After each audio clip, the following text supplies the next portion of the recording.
voices blending, melodies ascending, harmony in the air. Our songs are never ending. In the barbershop we create magic. Brad and John show, yeah, it's pure classic. No instruments needed, just our vocal range. Notes flying high, it's our musical exchange. Tracy's station may try, but they can't compete. Our barbershop style, it can't be beat. Oh, the harmony of voices, so sweet. In the barbershop of life, our tunes will repeat. No need for instruments, no need for a band. Just the Brad and John show, the finest in the land.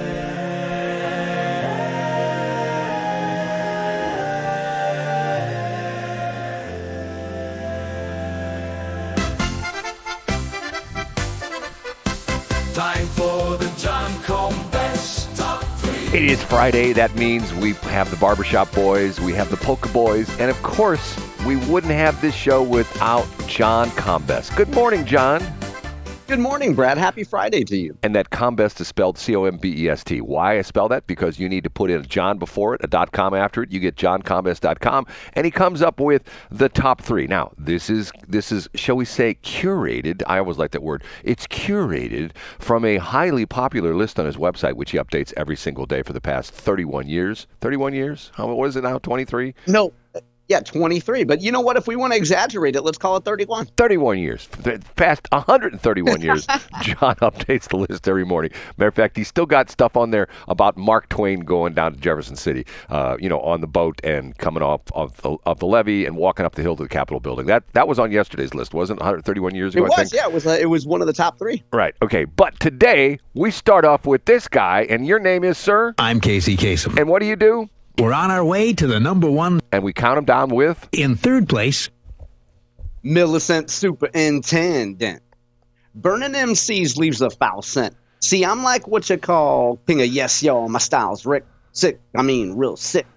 That was Craig Mack in 1994, rapping, unbeknownst to him, about Millicent Borishade. Brad, I'm proud to announce, I'm something to announce, that Millicent Borishade is now the permanent superintendent of St. Louis Public Schools, following up under her boss, under the woman who hired her, Miss Keisha Scarlett.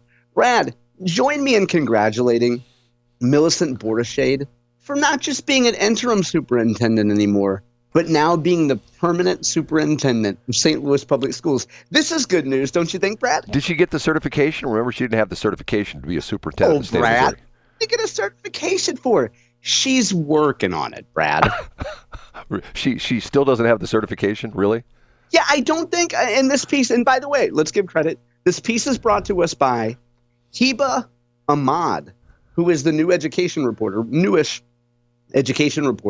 at St. Louis Public Radio. Nothing in here mentions the certification, but Miss Ahmad does point out a pretty unique trait about this hiring.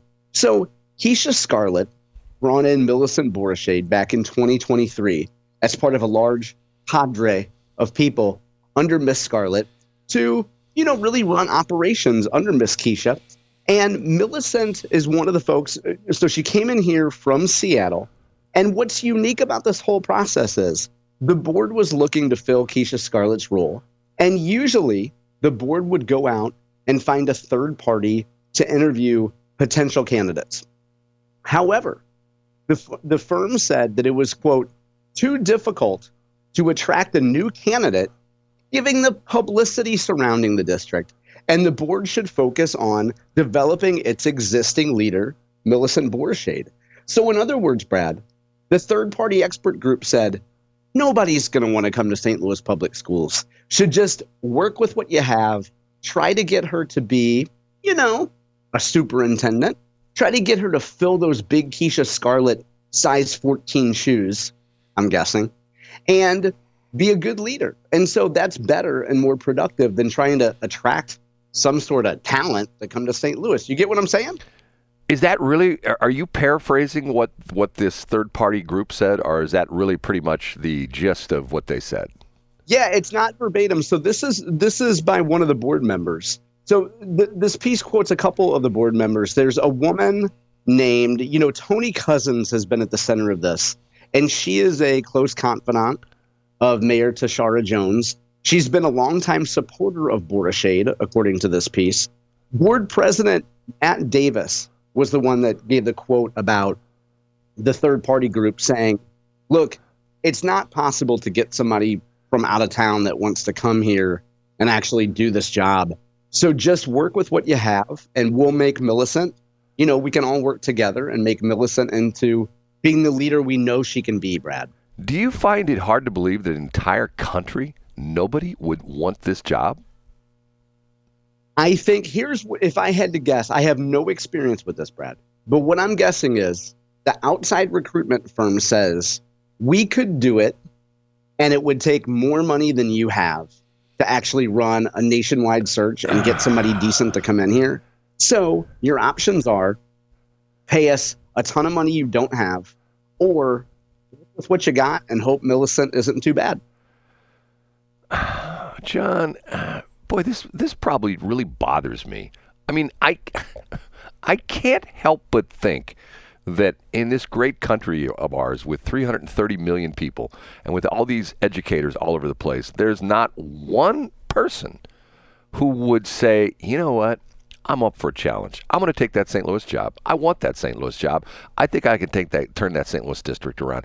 What about, and I think, matter of fact, Mark Reardon talks about this, the lady who was the superintendent in Jennings, remember her?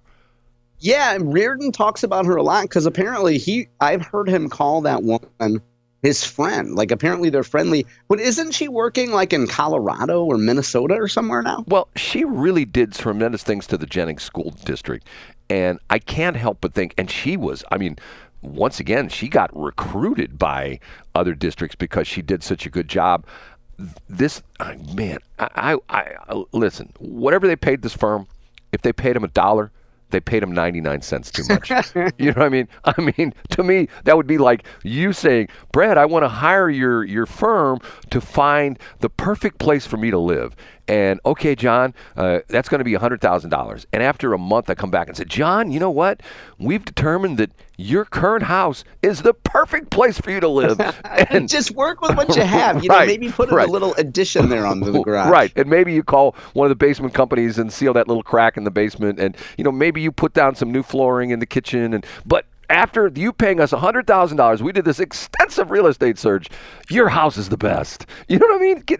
Yeah. Now, in their defense, the vice chair of the board says, this Mr. Davis guy says, I think over the last almost 6 months, we have seen Dr. Borishade tirelessly work to confront problem after problem that she didn't create. So Millicent might have been number 2, but we wouldn't blame Kamala Harris for failures of the Biden administration, would we, Brett? We wouldn't hold Kamala Harris accountable for things that Joe Biden did just because she was number 2. Why would we hold Millicent accountable for something when she was deputy superintendent? By the way, have you seen this little video? It's like 2 videos edited together where it has J.D. Vance as the current vice president explaining AI, and then they have Kamala Harris as the former vice president explaining AI. Have you ever seen this video before? I haven't seen that. Oh, no. My God, it's so funny. I can only imagine the word salad versus like an accurate description. Well, he gives this very interesting explanation. Starts off and really, digs right in, and she comes out and she says, well, it's got 2 letters, an A and an I, and then she laughs, and I'm going like, oh my God, that could have been our president. There's some people out there going like, well, Brad, she'd be better off than orange dude in the White House who's firing everybody. Okay, whatever. Okay, have to move on to number 2, right? That's right. Here we go. Up a notch to number 2. A story that will warm your journalistic heart. It's a big sky point to your friend, Dr. Camille Winter, up in the big journalism newsroom up in the sky. because there is some good shoe leather journalism continuing to go on at the St. Louis Post-Dispatch. This story and this long-running continuing series brought to us by Austin Hughley of the Post-Dispatch. The headline today in the Post: St. Louis pulls more grants from troubled program. Urban League gives up $2 million. Yes, this is the ongoing saga of the St. Louis Development Corporation. This week, another $2.5 million that was slated to be headed out the door is being pulled back because the group says, there were some things that weren't quite vetted the right way. If you recall, Brad, St. Louis Development Corporation from the beginning said that all the grants were kosher. Then when it came out that some grants went to companies that didn't really exist or weren't headquartered in North City, they blamed a third party. And then they said, look, we got rid of the problems. Everything's fine. Austin Hughley, with help of a few other folks at the Post-Dispatch, continued to knock on doors, visit vacant lots, visit buildings and businesses that don't even exist. And as the weeks have gone on, St. Louis Development Corp has pulled more and more projects. I will highlight one off the top, Brad. And it is when you and I were joking about different businesses that got grants. There was that one in Shrewsbury that wanted a grant because they had a storage locker in North City. But I made some kind of an offhand comment about how, we couldn't just give grants to Rufus R. Jones, who pretended to have some kind of a business. And that became a running joke with you and I. Turns out there was a company run by a guy named Rufus Shannon. Brad, a man after your heart. He started his own company. You started yours many decades ago as a young man. He started his when he was already a geriatric. His company is named Halo Demolition, and he was in line for a $25,000 grant. Now, the Post-Dispatch looked at it, Brad. It turns out that Rufus actually has never done demolition before. He doesn't own any equipment. He's never demolished a building, and he's really wanted to learn. But he says at age 72, it's been really hard for him to learn demolition. But look, give him 25 grand, and he might be able to put a down payment on some demolition equipment. So the big bad demons at the St. Louis Post-Dispatch kind of ruined that. And now Rufus Shannon isn't going to get his 25 grand to learn how to do demolition. So this is wonderful, Brad. And in fact, in an angle of somebody in urban government and urban NGOs actually doing some good, Mike McMillan, the generally well-respected leader of St. Louis Urban League, has withdrawn a request for $2 million. That group was in line for $2 million for a project. And he said, look, we wouldn't be able to actually get the work done. So we're not going to accept the $2 million. What do you think of all this, Brad? First off, you're picking on the guy because he's 72 years old and he wants to learn a new trade. And once again, I say that too many times. Once again, demolition is not that tough to learn. I mean, you can teach anybody. You say, "Hey, see that house? Flatten it." And if you're knock it down. Right, Use your excavator. And someone could say, "Okay," and they would just, go into the house, disconnect the gas line to the stove, and then wait a while, and then throw a match in, and boom, okay, it's demolished, it's done. Give me my money. So I don't know, John. This once again, I'm sorry, I said it again.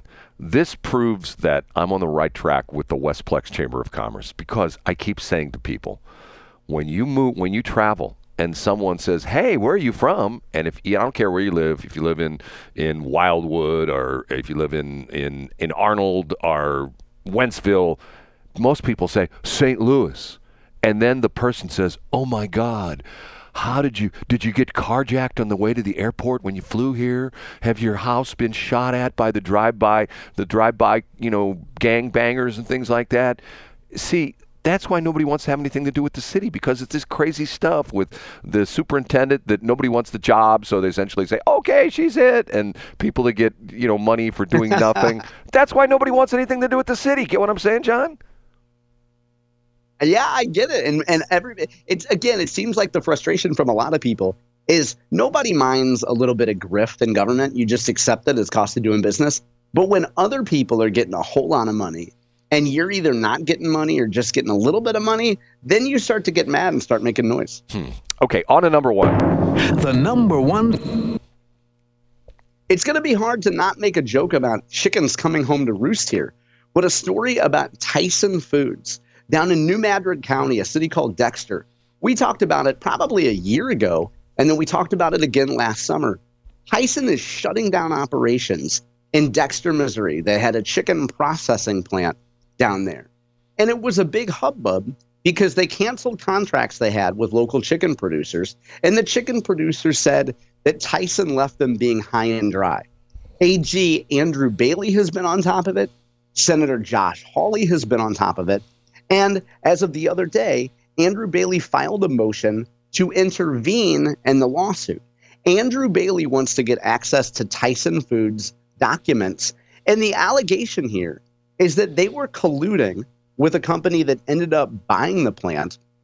And Bailey is suggesting, or I guess I should say outright saying, that Tyson made a deal with this company called Cal-Maine Foods because Tyson wants to limit competition in the chicken market. They want to cut chicken supply, which would raise prices. So that's the allegation by Andrew Bailey. And it looks like this company, Cal-Maine, just in a cursory search online, is hiring down in Dexter, Missouri. They're an egg company, so they're going to do, I guess they have free-range chickens, I guess. I haven't done a deep dive, to be frank, into what the company does.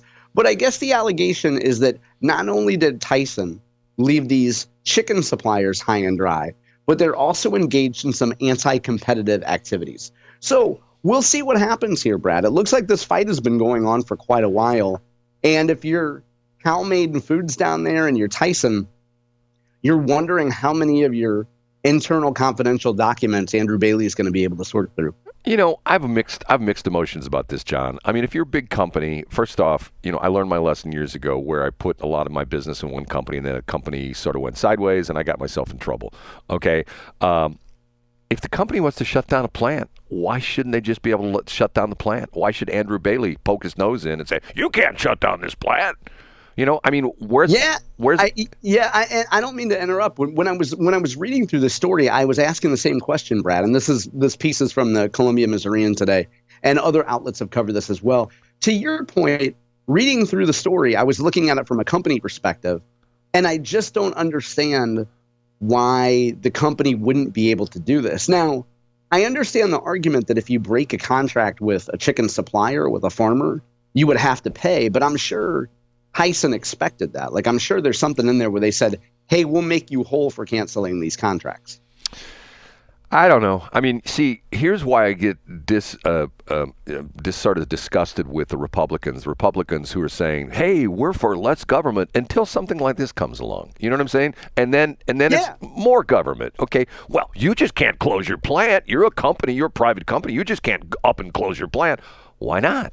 They actually can. And I should also note real quickly, too, that part of Hawley's qualm with it was that he says that he talked to Tyson officials last year, and they told him that they would sell the company to a competitor. In other words, the folks who were there who were trained to do certain jobs, according to Hawley, Tyson told them, yeah, we're going to sell to somebody else in our immediate space competitively so that people that work here can take those skills and use them for the next job. And so that appears to be, or that is one of Hawley's qualms about this whole thing. He says he was lied to by Tyson executives. By the way, if you say corporate executives are lying to you about layoffs or divestitures, like, welcome to America, Josh. Like, are you going to expect a corporate executive to be like, oh, yeah, here's our plans for divesting this part of the business, pal. Well, now hold on a minute. Are you saying that the federal government never lies to anybody? The federal government never tells anybody, oh, there's no problem with that nuclear waste up north of the airport, which is now in Bridgeton and in St. Charles County? There's no problem with that. There's no problem with that. Hey, Brad, the third eye in my forehead from swimming in Coldwater Creek says you're lying there, Brad. Always trust the government, Brad. Yeah. I need to put that quote in rotation from Reagan, where he says, essentially the government is not here to help you, they're here to hurt you, whatever. Yeah. Okay, we have to take a break.